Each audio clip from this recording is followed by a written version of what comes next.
सबसे पहले आपको बताएं, वज़ीर-ए-आज़म शहबाज शरीफ ने जाती उम्रा में मुस्लिम लीग नून के सरबराह नवाज शरीफ से मुलाकात की है, जिसमें मौजूदा मुल्की सूरत-ए-हाल पर तबादला ख्याल किया गया है।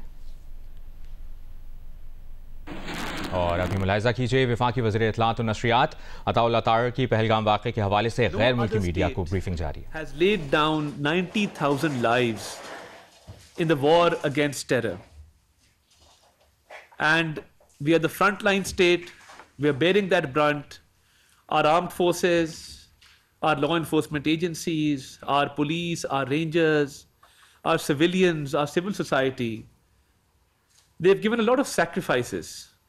And this is for peace in Pakistan, peace outside Pakistan, global peace, all the sacrifices that have been given, the struggle, the effort that has been made.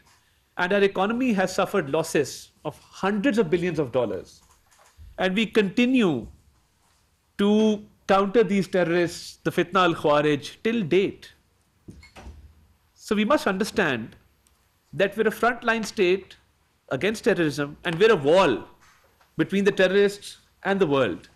And Pakistan needs to be strengthened in this situation.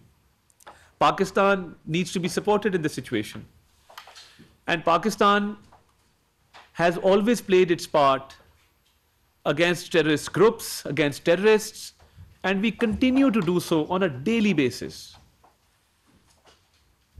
And I would like to highlight that the situation in Khyber Pakhtunkhwa, in Balochistan, and recently you all witnessed the Jafar Express episode, which was an unusual event, which was an event where a hijacking took place.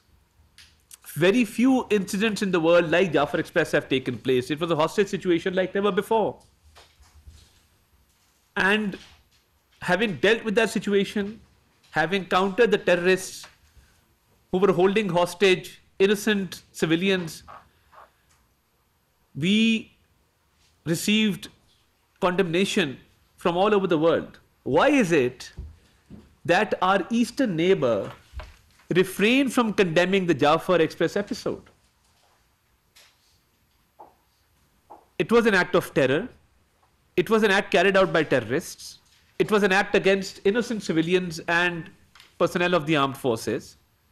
Then why was there hesitation on part of our eastern neighbor to issue a simple statement of condemnation condemning that episode? And why is it that whenever we face terrorism and we counter terrorists and blood is spilt of our innocent civilians and officers and personnel of the armed forces, why is it that the eastern neighbor always celebrates these events? Is there a reason behind that? Yes, there is a reason behind that. And the reason is that India is involved in state-sponsored terrorism. Had we not apprehended Kulbhushan Yadav, who was a commissioned officer of the Indian Navy and was involved in espionage in Pakistan and was found to have been involved in terrorist activities and harboring and supporting terrorists and acts of terror. Had we not apprehended Kulbhushan Yadav, had we not obtained incriminating and irrefutable evidence against him, I would not have been making this argument today.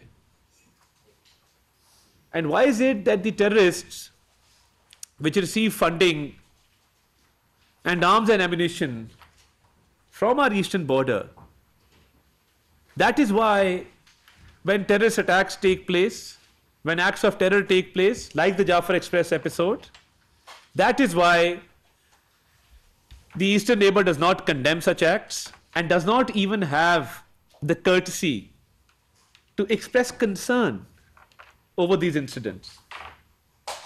And I would further substantiate my argument through the assassinations of Sikh leaders across the world in Canada and US. Transnational assassinations are taking place through the Indian-sponsored state terrorism. A state which persecutes and is involved in killing of members of the minorities across the globe, and other states have given evidence with regard to these incidents. So we will continue to fight the war against terrorism. We will continue to protect the world, the citizens of the world.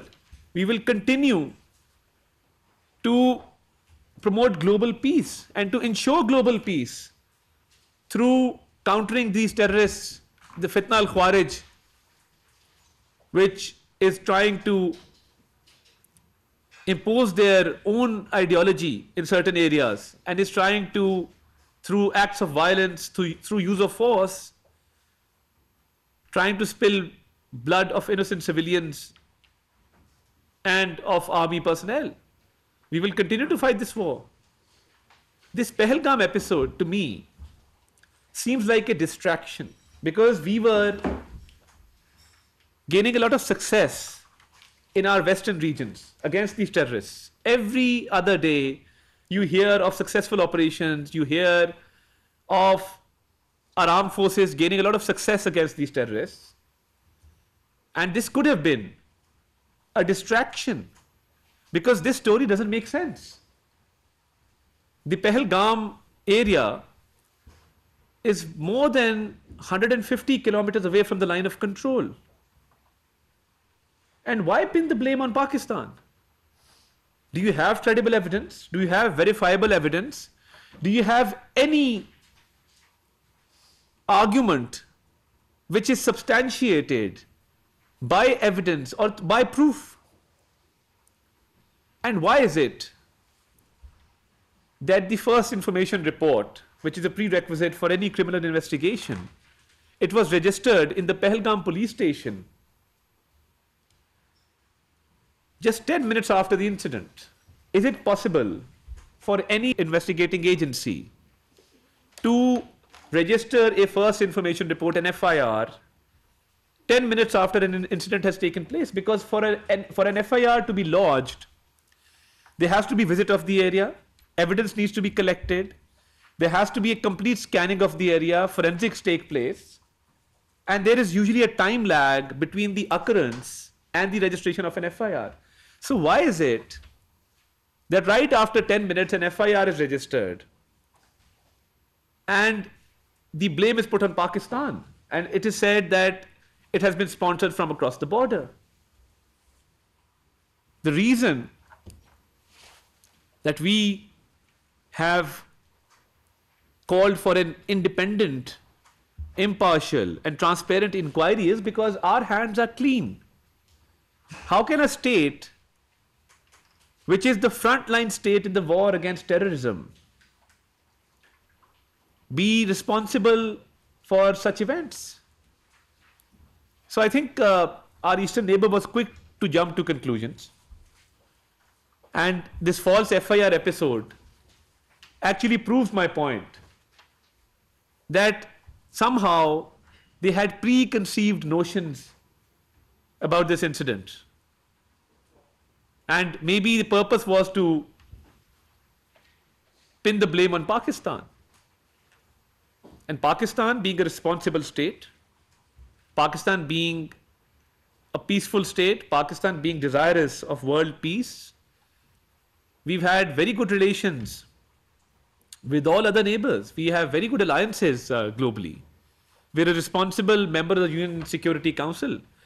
And let me also reiterate that Pakistan has got majority of votes when it got elected as a non-permanent member of the UN Security Council. We received an overwhelming majority of votes to be elected to that position. And why is it that the Indian state-sponsored terrorism, we have credible evidence of India's involvement in Balochistan, in Khyber Pakhtunkhwa, in harboring, funding these terrorists, in supporting these terrorists, and their extremist ideology through which they are encouraging their people to attack our foreign missions. A very unfortunate incident took place in London. Our High Commission was attacked twice. Stones were pelted. and the people who are responsible are being sponsored by the Indian state and the Indian agencies. And it's very easy to counter a handful of people. But we are peaceful people. But whatever they did, and arrests were made by the London Metropolitan Police, those people have been apprehended. But that is the kind of mindset that the Indian state has of attacking foreign missions in a foreign country. If you can kill people internationally in Canada and US. वफाकी वज़ीर इत्तलात अतातार की पहलगाम वाक़े के हवाले से गैर मुल्की media को ब्रीफिंग आपने मुलाहिज़ा की। ब्रेक के बाद आपको बताएं, हाफिजाबाद के इलाके को लुतारर और सैदवाला में गंदम की फसल को आग लग गई है। रेस्क्यू हुकाम ने बताया कि 20 एकड़ से ज़्यादा रकबे पर गंदम की फसल जल गई है। रेस्क्यू टीम आग बुझाने में मसरूफ़ है।